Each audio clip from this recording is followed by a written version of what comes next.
আসসালামু আলাইকুম। প্রতিদিনের মতো আরো একটা ভিডিওতে সবাইকে আমন্ত্রণ জানাচ্ছি। কেমন আছেন সবাই? আশা করছি যে যেখান থেকে ভিডিওটি দেখা শুরু করেছেন সবাই অনেক বেশি ভালো আছেন। আলহামদুলিল্লাহ আমরাও বেশ ভালো আছি। তো সকাল সকালই আপনাদের ভাইয়া আর আমি একটু বাজারে গিয়েছিলাম। তো আপনাদের ভাইয়া তো সকাল 7:30 8টার দিকে বের হয়ে যায়। আজকে আমিও তার সাথে বের হয়েছি। আর এখানে একদম কচকচে দেখি কিছু কাঁচা আম নিয়ে এসেছি। আচার তৈরি করব। যখন থেকে বিজনেস শুরু করেছি তখন থেকে শুধু শপের জন্য আমার অনলাইনে যারা আছেন তাদের জন্যই মূলত আচারটা তৈরি করে থাকি। বাসায় কিন্তু ওইভাবে করে আচারটা তৈরি করা হয় না।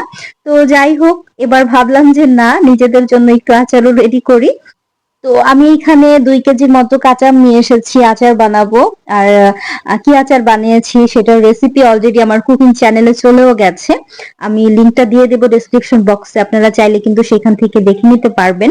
একদম ঝটপট সহজ উপায়ে কাঁচা আমের আচারটা কিভাবে তৈরি করে নেওয়া যায় মাত্র 10 মিনিটের মধ্যে, সেরকম একটা রেসিপি আমি শেয়ার করেছি।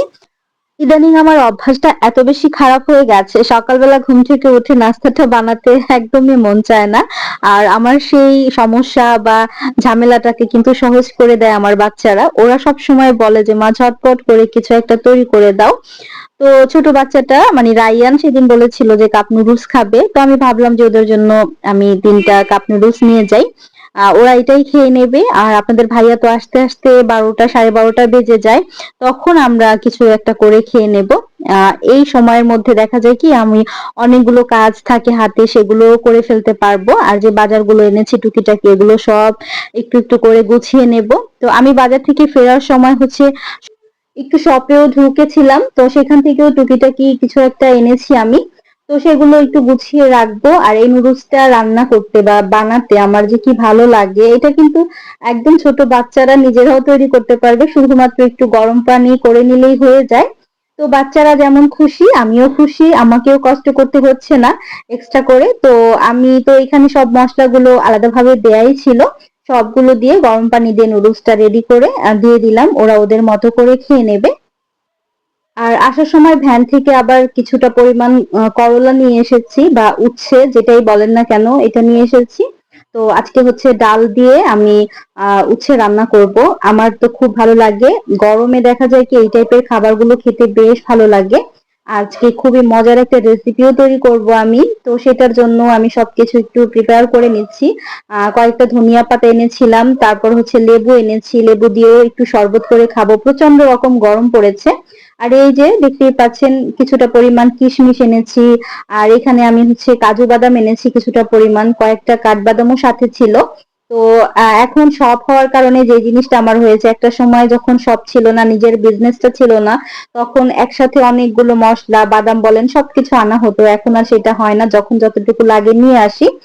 আর এই কৌটোটা হচ্ছে হিংয়ের একটা কৌটা। এই হিংটা ইন্ডিয়ায় কিন্তু প্রচুর ইউজ করা হয়। তারা বিভিন্ন ধরনের রান্নায় কিন্তু হিংটা ব্যবহার করে। এটা হজম শক্তি বৃদ্ধি করে। তো যাই হোক, একটা হিঙের জার নিয়ে এসেছি। এটা কিন্তু আমাদের শপে অ্যাভেলেবেল আছে।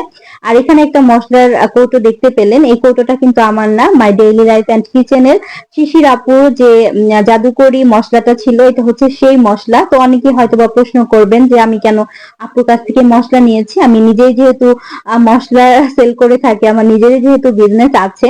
তো এটা আসলে আমি আনিনি, হানি আপু নিয়েছিল। হানি আপু যখন আমার বাসায় এসেছে, হানি আপু আমার জন্য আবার নিয়ে এসেছে। তো সেটাই আমি একটু জারের মধ্যে রেখে দিলাম। তো সবকিছু আবার জায়গা মতো সুন্দর করে একটু গুছিয়ে রেখে দিচ্ছি। আর কাজ করতে করতে অনেক ক্লান্ত হয়ে পড়েছি আমি। অফ ক্যামেরায় আরো কিছু কাজও করেছি যেগুলো আসলে ক্যামেরায় ধারণ করা হয়নি। এরপর বাচ্চাদের জন্য আমি সবাই মিলে একটু লেবুর শরবত খাবো। তো প্রচন্ড রকম গরম পড়েছে। তো সবাই চেষ্টা করবেন বেশি বেশি করে একটু পানীয় জাতীয় খাবারটা খেতে। যেমন লেবুর শরবত, বিভিন্ন ধরনের লাচ্ছি বানিয়ে খেতে পারেন। আর আমি নরমালি লেবুর শরবতটা আমাদের বাসায় সবাই খুব বেশি পছন্দ করে, আপনাদের ভাইয়াও প্রচন্ড পছন্দ করে। তো বেশি করে বানিয়ে আমরা সবাই খাবো। এর মাঝে আমার হেল্পিং হ্যান্ডও চলে এসেছে। ও এসে এক্সট্রা যে কাজগুলো আছে, বিছানা গোছানো, ঘর দুয়ার ঝাড়ু দেওয়া, তারপর হচ্ছে থালা বাটি ছিল সেগুলো ক্লিন করা, তো মোটামুটি ও কাজগুলো একটু গুছিয়ে নিচ্ছে। আমি এদিকে লেবুর শরবতটা করে নিচ্ছিলাম। আমরা সবাই মিলেই এখন খাবো লেবুর শরবতটা। আর আমি লেবুর শরবতে একটু চিয়া সিডও দিয়ে দিয়েছি। গরমের কারণে দেখা যায় কি সকালে উঠে যে চিয়া সিড দিয়ে মধু দিয়ে লেবু শরবতটা খেতাম সেটা এখন একটু কম খাওয়া হচ্ছে। তো আমি কয়েক টুকরো লেবু স্লাইস করে দিয়ে দিলাম সাথে। আর আমার বাচ্চারা চিয়া সিডটা নরমালি খেতে চায় না, আজকে যখন লেবু শরবতের সাথে বানিয়ে দিলাম ওরা বেশ পছন্দ করলো, সবাই খেলো, বললো যে মা এইভাবে করে বানিয়ে দিবা। তো যাই হোক, আমি শরবতটা রেডি করে এখন গ্লাসে করে সার্ভ করে নিচ্ছি। খুবই মজার একটা ড্রিঙ্কস, এভাবে করে আপনারাও ট্রাই করে দেখতে পারেন। আমি কিন্তু একটু পিঙ্ক সল্টও দিয়েছি সাথে।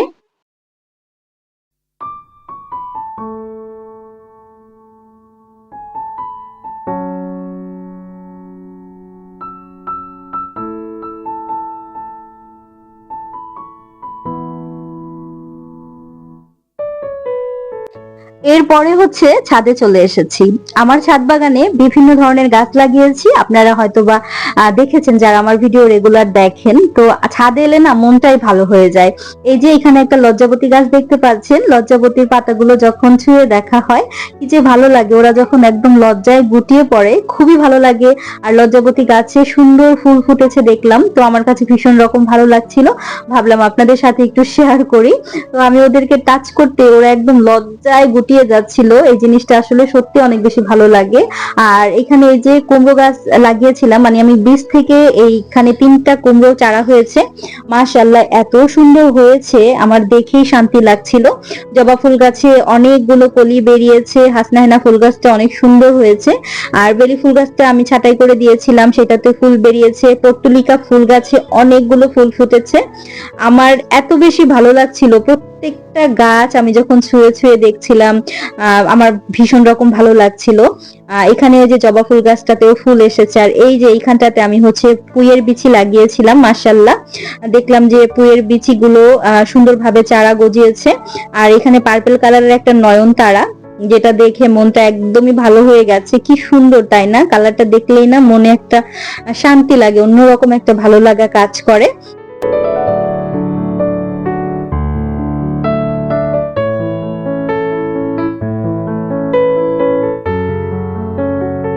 তো আমি তো বিভিন্ন ধরনের বীজ বুনেছি, কোনটা কি গাছের বীজ লাগিয়েছি আমার সেটা আসলে মনে নেই। আমি ধুন্দুল লাগিয়েছি, ঝিঙা লাগিয়েছি, তারপরে হচ্ছে চিচিঙ্গা লাগিয়েছি, কোনটা কি গাছ বলতে পারবো না। আর এটা হচ্ছে চায়না টগর, এটাও দেখলাম মাশাআল্লাহ খুব সুন্দর গ্রো করেছে। আর এই লিলি ফুল গাছটায় কিন্তু ফুল ফোটা একদমই শেষ, দেখতেই পাচ্ছেন একদম শেষ 2টা ফুল ছিল। এটা হচ্ছে রজনীগন্ধা, রজনীগন্ধার ফুল গাছগুলো সুন্দর হচ্ছে, বাগান বিলাসটা অনেক বেশি সুন্দর হচ্ছে।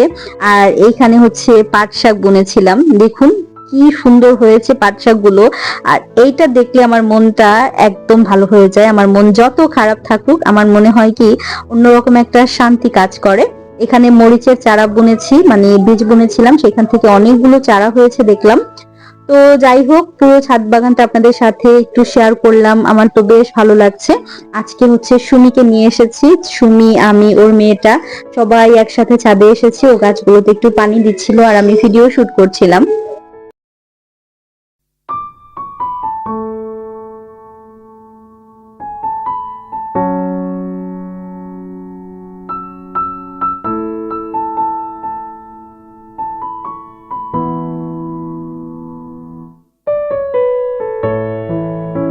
তো ছাদ থেকে এসে আবার এই যে রান্না বান্নার প্রস্তুতি, আপনাদেরকে তো বলেছি আমি আগেই ডাল দিয়ে হচ্ছে আমি উস্তা রান্না করব বা করলা রান্না করব, সেটা কিন্তু মোটামুটি আমার হয়েও এসেছে। আমি প্রথমেই উচ্ছেটাকে একটু সেদ্ধ করে নিয়েছিলাম, সেদ্ধ করে পানিটা ফেলে দিয়েছিলাম। আর এটা হচ্ছে আমি কলমি শাক কেটে নিয়েছি, আলু কেটে নিয়েছি, কলমি শাক আলু দিয়ে চিংড়ি দিয়ে একটু ঝোল করব। আর লাউ কেটেছি, এখানে আছে কুমড়ো বড়ি, আর এই যে চিংড়ি মাছ কেটে নিয়েছি। লাউ দিয়ে আর হচ্ছে কুমড়ো বড়ি দিয়ে আমি লাউয়ের শুক্তো করব।